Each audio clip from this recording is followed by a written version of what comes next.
This is the Global and U.S. Economic Scrap Metal Commodities Recycling Report by BENLEE Roll-Off Trailers and Luggage Trucks, August 6, 2018. Last week, commodity prices and economic reports were mixed. U.S. steel production rose to just below a multi-year high. Great news for the steel industry, while continuing to bring higher prices for steel consumers, though. Oil fell less than $1, ending at $68.49 on a lot of noise, but no major actions by any countries. There remain many threats, though, to global oil supplies. U.S. oil production fell slightly to 10.9 million barrels a day from an all-time record of 11 million barrels 2 weeks ago. The lack of pipelines to get oil to markets is slowing pumping in many areas. Iron ore was no change, ending at $67.50 a ton due to a good balance of supply and demand around the world. Scrap steel #1 heavy melt shows steady here, but next week it'll show down about $20 a gross ton as demand stayed strong, but supply has been even stronger. Prices remain well ahead of last year and the year before. Hot dip galvanized steel remained at a multi-year high of $1,210 a gross ton.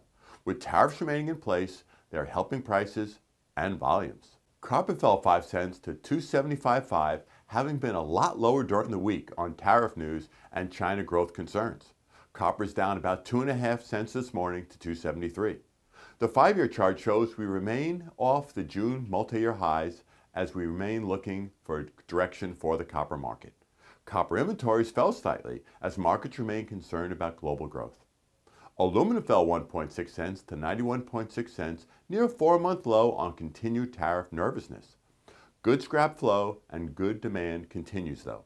Aluminum LME inventories fell slightly, remaining near an 8-year low on good demand. China's key stock market index, the Shanghai Composite, ended near a multi-year low as China and the U.S. continue to ramp up tariff warnings against one another. July U.S. vehicle annualized sales fell to 16.77 million from 17.24, an 11-month low, as many remain nervous about the economy despite strong indicators. While not on this chart, vehicles manufactured in South Carolina and Alabama, then shipped to China by Mercedes and BMW, have been hurt by China's tariffs on U.S. manufactured vehicles. U.S. July job creation, known as non-farm payrolls, was a very strong 170,000, a truly great thing for the U.S. economy. This led the unemployment rate to fall to 3.9%, near the multi-decade low it hit just a couple of months ago. This now means that the 9-year growth has a total non-farm payroll at a new record of 126.57 million people, a great trend. Wall Street's Dow Jones Industrial Average rose 12 points to 25,463 on continued good news while being concerned about tariffs. Safety is also key to all we do at BENLEE. Auto air inflation systems keep tires inflated when they get a nail or piece of metal in them and stops them from shredding while driving. They also keep the tires at the right pressure, so on a normal basis you'll get better fuel mileage and longer tire wear. Importantly, if a tire shreds, it can cause a fire as sparks hit the road.